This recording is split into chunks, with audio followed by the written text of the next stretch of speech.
Viewers all over the world, I welcome you all in today's section of Philosophy and Life.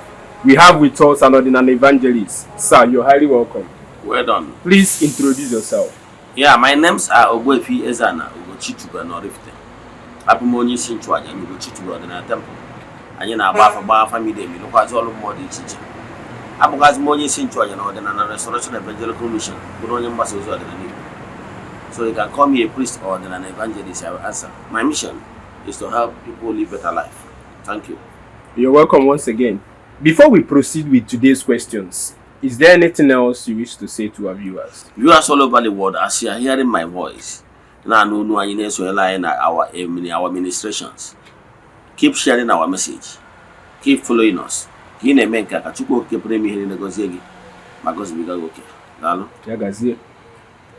First question. I saw your invitation for the 16th of September. Could you please tell us more about it? Yeah, 16th of September is actually our September festival. Is always annual festival. Yes, annual festival. Although one can say spiritual wise, they determine the actual date. Like in the last year, our 14th of September, but in this year, 16th of September. However, it's an annual event. I name it for children of the temple. Then under Alo-Eze-Ana and Jabu. Yes, all festival I name annually. Then this is Malo. I am well many groups in the temple. Yes, including friends of the temple, children of the temple, members for the Restoration Evangelical Mission and consecrated group. Yes, don't what the time date here, but this one I name in September. Now it comprises children of the temple. By the separate one temple, or back or good face and put it to the Then the manner this year be very unique. And this year was special festival.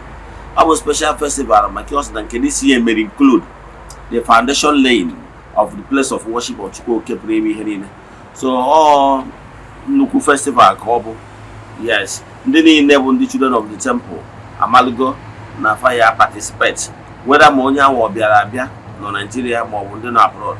The most important thing on that particular day, everyone all over the world, they will be able to face the age so that they will be able to partake from the activities. So spiritual activities that day. Then I am quasi merriment, as you know. Thank you. Is the event meant only for the children of the temple, or can anyone attend or support? Yes, thank you for that question. Yes, anybody can actually attend. We are inviting as long as you are seeing this message, you are invited. Then for the support, many people are supporting us any way they can. Yes, both moral support and financial support to make this success a good success.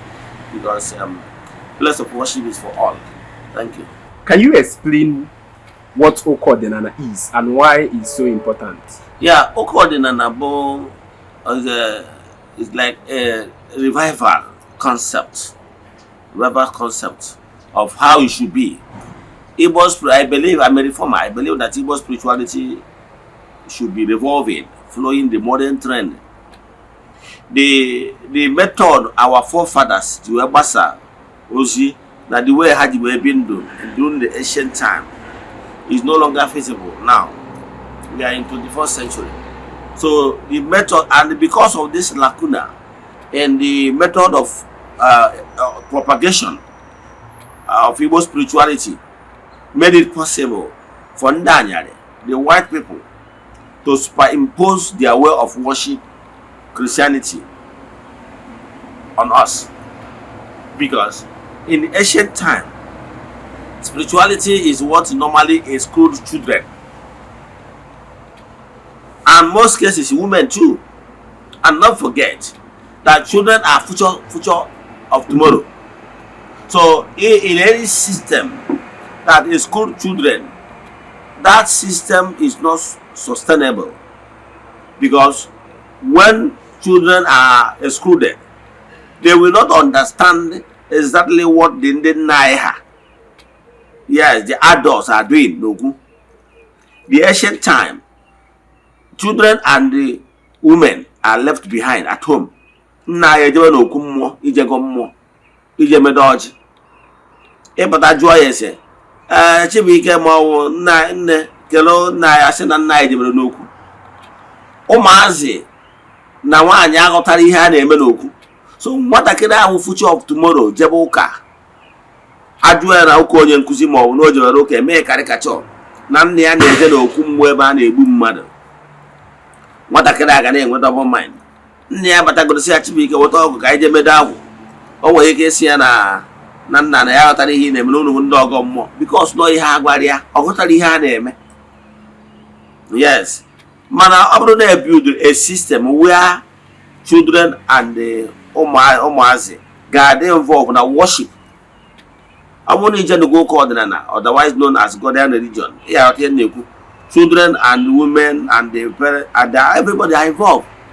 So nwatakịrị na-etolite na-eso nne ya ma ọ bụ nne ya na-eje na place of worship, like a place of worship anyị na-achọ build now, anyị build of international standard. Ọ bụrụ onye fụrụ ụdị ha, yes, ọ bụrụ na ebuild sie ya ifo na nwatakịrị na ụmụaka na nne na nna ga-eso ebe na place of worship. Yes, ihe niile a na-eme ebe ahụ fụ na abụrụ mmadụ ka a na-egbu di ya.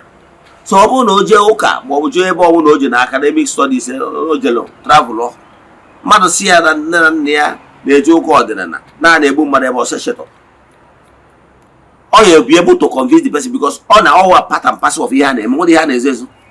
So ụka ọdịnala bụ a system created we reformers to bridge the gap between the ụka ndị mmadụ dị go used to, because 70% of people hearing my voice are coming from Christianity and ọdịnala. Let me tell you what will shock you.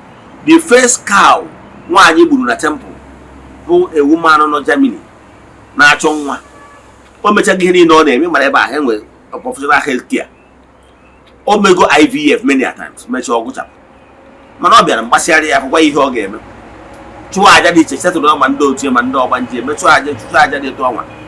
Ofologwasị ya oke nwe ya jekwaje ekunye ọzọ everyday ọ na-eje hospital visit, ọ na-eme update, ndekwa na-emeri ọjị na temple. Ọ bụtara afọ ime amụọ nwa, mezuo nkwa o kwere, gbuo efi wee nye Thanksgiving. Ịghọtara ya? The same thing to one another woman nọkwa America, the same thing. No, I would the second woman gbukwara cow. I don't know ekuzi carelessly, but then na chekọwara gị ebo. Na ndị a bụ ndị what the problem of childbearing, they offer those sacrifices. But don't ask me, he has spent this year, no nuka, then Thanksgiving. Because some of them will not be proudly enough to tell people openly that no chinko in America. Ọtụtụ ndị mmadụ na-enye testimony, ọtụtụ ndị mmadụ na-enye testimony na-adachi m ego. Mmadụ enyego testimony dashi ama over 1 million naira. Mana esi onye ahụ ka itinye na kamera ka ọ gwa ndị mmadụ na ọchị nke ọdịnala merie. I would not like to associate with the modern Libya mentality of it. But when they were place of worship, they can easily come and testify. Kene Chineke, the man, invite go friends and well wishers to modern place of worship, the conducive environment. Man, you know that's man ya get what I do no book on ever upon the friends here. Who does that? Even some of this political class, some of them cause out to chink God and but Thanksgiving, if you are joining us in Matthew or St. Andrew, everyone Gashiroche and the other things, conducive atmosphere is there. So we are trying to build a place that people that chink God and Mary here can easily invite their friends and well wishers on a normal day of worship. You know, have normal modern facility and setting to come and praise to go get premium here. So it's just to bridge the gap. And all the man and then in Achin God Nana Mary here, I'm an rush back to church to get testimony. I can tell you that 80% of these testimonies in our phone Uduka, praise the Lord. Achin God Nana Mary. Man, for the fact that them man on a chonga, up with us who them na Christy. No man na chonga for 15 years. Nana Nachina could go praise the Lord. But I won't know you just at one door banjan and you. So I hear you build a place of worship that will be suit the modern day realities. Thank you. Are you a dibia or a priest? Yeah, thank you for that question. I would say I'm both. Yes, what is even Dibia? Dibia is a master of knowledge. Is a knowledgeable one. Is a wise one. That is Dibia. Then as you could have here, I've been at the wiseness. Then yeah, I was here name with only master. It was the canal Weibo. Now go Dibio. As soon as only have noble a professor of physics, a professor of philologist, a cardiologist, and this and that. You understand? Then there was an area of specialization. So it was called. Then a priest in one year only a special gift to be an intermediary between more when your mother. So naturally, I'm an ancient high priest by nature, by calling from Okuke. No, yes, I become a priest, but also even before I became officially an ordinary person, spiritually, by my attainment. I wouldn't have made a today, but I have achieved a lot spiritual wise before I finally on my seeking journey. I stumbled in spirituality and I find out that finally I have finally come home. Thank you. Some people see that ordinary enweloka. What is your take on that? Thank you. We used to hear some of those abracadabra because I call it arrant nonsense because the person don't actually understand how things work. What is yoka? What is ordinary?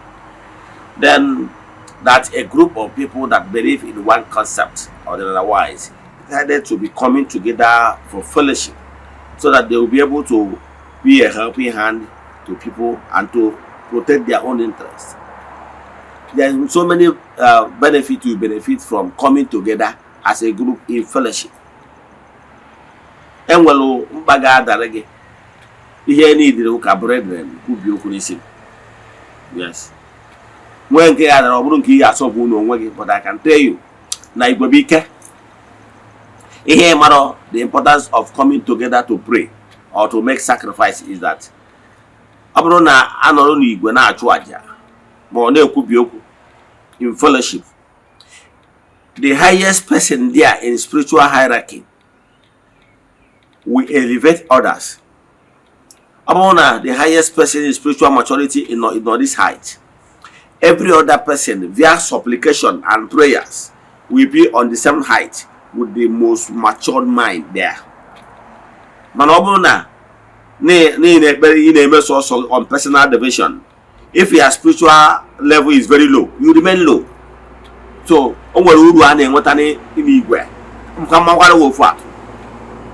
here the material na only will a dirty note of maybe 1,000 naira dirty note.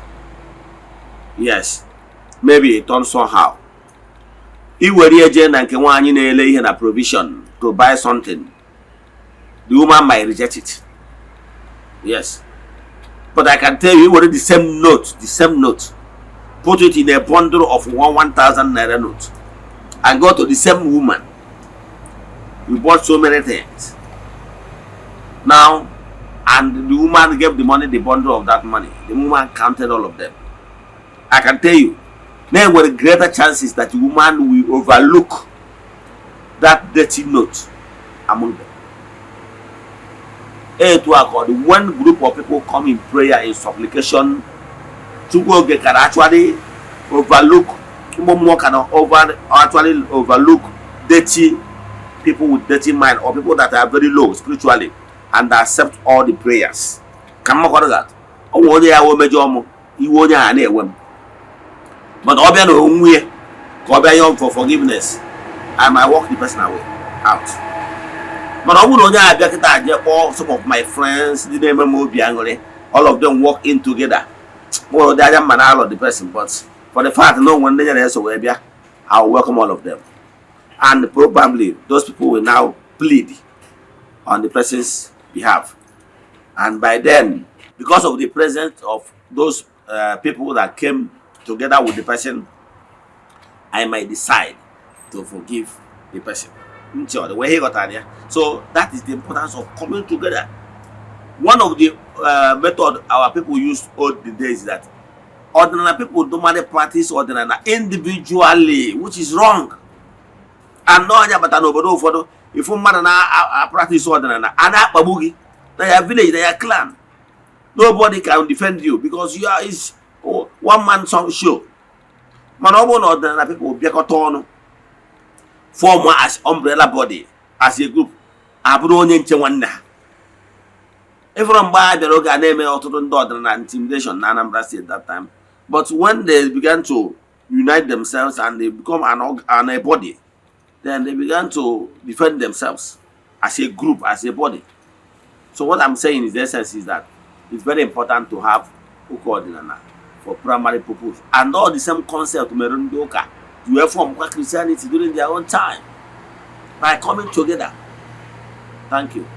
What inspired your decision to build a place of worship for Ordinana? Yeah, thank you for that question. The truth of the matter is that I had this vision, yes, years back, and I was told that originally I was called to be a priest and not an evangelist.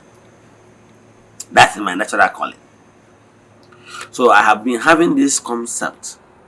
Then before my forces guide led me to so many spiritual movements, probably to gather all the experiences I needed. That's why in the last 22 years, I was in India, and I was opportune to go to the temple, make some research there, followed them to their festivals, and I found out that their way of worship is similar with what we have here. That spirituality is actually one. Only that now,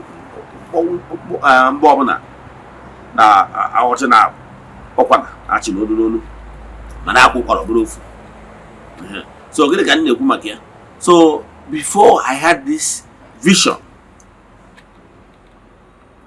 to build this place of worship.